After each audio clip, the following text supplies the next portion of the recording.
Wow, that's crazy. Well, how do we fix this? I mean, we have a criminal justice system riddled with systematic inequity, and there's a two-tiered system, for the haves and have-nots. And this summer, in particular, we've seen fear and anger boil up on the streets of America. What do we do? Well, I think we have to quit pretending we can fix it. It needs to be transformed. And that's been part of the problem, even with people who are sympathetic to criminal justice reform, is there's a lot of people who say, like, let's come in and tweak it. Let's address the low-hanging fruit. Let's make these minor changes. Let's look at reentry. Let's look at workforce development. Those things need to happen, but you're not addressing the root problem at the end of the day. And I think the root problem that we're dealing with is violence. And it's something that we're still not talking about in the criminal justice movement. I think it's the reason the death penalty has been a bit taboo, even as criminal justice reform has become more popular, because we aren't shying away from talking about violent crime.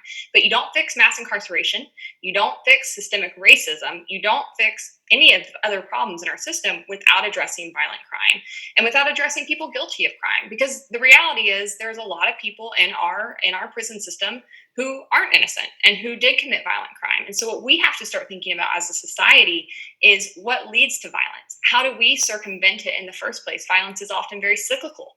How do we cut that cycle off in communities? How do we get resources to people that would actually steer them in the right direction before violence occurs?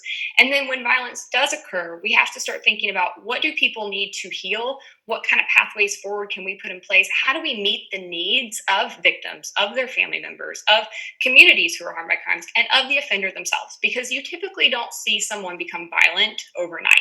Someone who does commit violent crime is typically first a victim themselves. They usually often are victims of family members of victims. They're someone who has been traumatized and been exposed to crime, and it is something that compounds and I think manifests in a very sinister way. And so, if we could start devoting our resources to those ends, I think we would actually produce safer communities. I think we need to have less people in prison in general. And I think that as a whole, we would all benefit. Right now, our system isn't structured to do that. We have a system that's structured merely to be punitive after violence has occurred. And so, what we need to start doing is really approaching this in a radical mindset of, how do we transform our justice system?